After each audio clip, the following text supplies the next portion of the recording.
ओम नमः चंडिकाय नमः। मैं स्वामी श्री विद्यानंद सरस्वती तिवारी महाराज, कारंजा निवासी, गीता के इस परिप्रेक्ष्य में एक उपासना वाली क्लिप प्रस्तुत करता हूँ।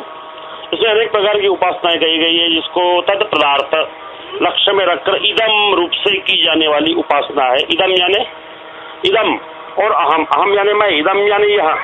वास्तव में जो ब्रह्म है ना, वह इदम अथवा अहम किसी भी वृत्ति का विषय नहीं है, क्योंकि केवल साधकों की उपासना के लिए ही इसका वर्णन किया जाता है। जैसे इदम वृत्ति के द्वारा होने वाली उपासना का वर्णन हुआ है, वैसे त्वम इस लक्ष्यार्थ को दृष्टि में रखकर अहम बुद्धि से होने वाली उपासना की पद्धति में बताता हूँ।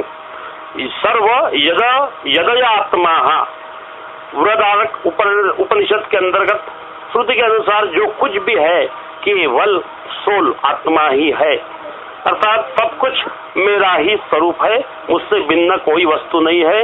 इसको हमने सोचना चाहिए, जानना चाहिए। ज्ञान निष्ठा के अनुसार इस तृतीय साधन के अनेक भेद है, लेकिन तीन ही बतलाए गए हैं। तीन ही बतलाए के अंदर है ना, उससे वो तीन भेद है ना, वो ही है। जैसे है प्रोटॉन न्यूट्रॉन इलेक्ट्रॉन होता है ना, उसके वो स्वरूप में है, वह आत्मा के अंतर्गत है कि वह कंटेंट और आत्मा ओतप्रोत है।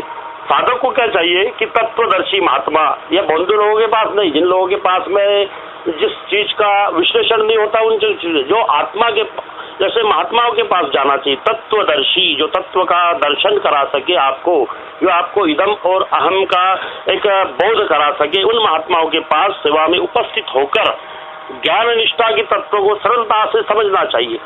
और अज्ञान जनित देहात्म बुद्धि, यह बुद्धि ही देह है, यह देह है, यही आत्मा है, यह हाथ है, यह पाव है, यह वस्तु है, इनको हटाकर नित्य वह परमात्मा स्वरूप, वह ब्रह्म एक ही भाव से स्थित हो, एक ही भाव में कि भाई यह देह यानी सब कुछ नहीं है, देह यानी एक नश्वर चीज है, इसको हटा के चेतन आत्म भाव से चराचर प्राणियों में अवश्य में स्थित होना चाहिए।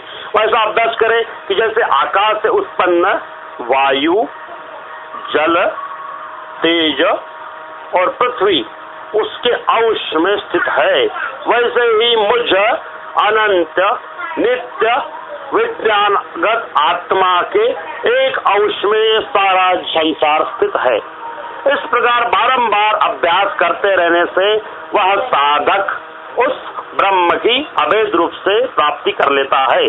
गीता में क्या कहा है? तद्विद्धि परिपातेन परिप्रश्नेन सेवया उपदेशन्ति ज्ञानम ज्ञानी तत्वदर्शिनाः। उस ज्ञान को तू समझ ले। एक ब्रह्मनिष्ठ आचार्य के पास जा, उनको भली भांति दंडवत प्रणाम कर, उनकी सेवा कर, और देखो मन का कपट छोड़, मन में कपट नहीं होना चाहिए। अगर आप किसी ब्रह्मज्ञानी संत के पास जाते हैं, सिद्ध के पास जाते हैं ना, तो मन में कपट की भावना नहीं होना चाहिए कि हम कुछ प्राप्त करने के लिए जाए या इनसे कुछ छीन ले, वो दृष्टि नहीं होना चाहिए। कपट छोड़कर सरलता पूर्वक प्रश्न करने से परमात्मा तत्व को भली भांति जानने वाले वे ज्ञानी महात्मा उपदेश करते। यह जात्वा न पुनर्वदेव यस्ति पांडव ये न भूतत्व शेषेण द्रव्य साक्षी। वह कहते हैं पांडव। पांडव का अर्थ क्या? पांडव हमारे अंदर जो पंच तत्व की आत्मा है, उस आत्मा का जो अव्यय है वह आत्मा, उस आत्मा को पंच तत्व को पूरी तरह समझने वाला वह जो आत्मा है वह पांडव है। इसको जानकर मोह में नहीं प्राप्त होगा, क्योंकि उस ज्ञान के अनुसार वह ज्ञान सब प्रकार के भूत यानी सब प्रकार के कंटेनों को अपने में और परमात्मा में देखेगा पूरी तरह से कि वो सब मुझ में है। जो कुछ भी जड़ चेतन चराचर ये जो प्रतीत होता है ना, वह केवल ब्रह्म है, वह आत्मा है, इसलिए वह मेरा ही स्वरूप है। जैसे सर्वव्यापी आकाश संपूर्ण बादलों के अंदर घुमड़ कर समभाव से व्यापक रहता है ना, वैसे इन समस्त चराचर भूत प्राणियों में उत्पन्न आत्मा समान भाव से व्यापक रहता है। सर्वभूतस्थमात्मानं सर्वभूतानि चात्मनि ईशते योग मुक्तात्मा सर्वत्र समदर्शनाः।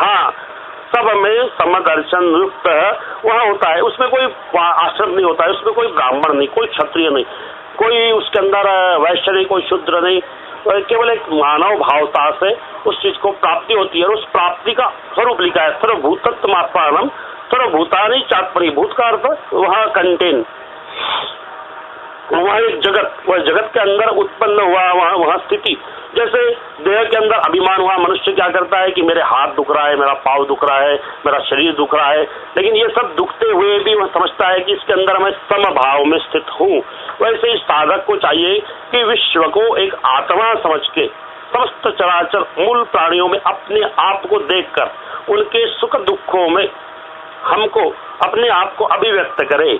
यही इस क्लिप का अनुसंधानात्मक व्योम है। मैं जनमानस को अनुसंधान करता हूँ कि वह किसी तत्वदर्शी महात्मा के, किसी सिद्ध महात्मा के, जो वह इन सब चीजों का पोस्टमार्टम करे, इस सब चीजों का वह अवलोकन करे, वह इन सब चीजों को वह पूरी तरह से आपको समझा के बताए, ऐसे महात्मा के चरण में जाते हुए अपने आप को विरजित करे। ओम सुशांति भवतु।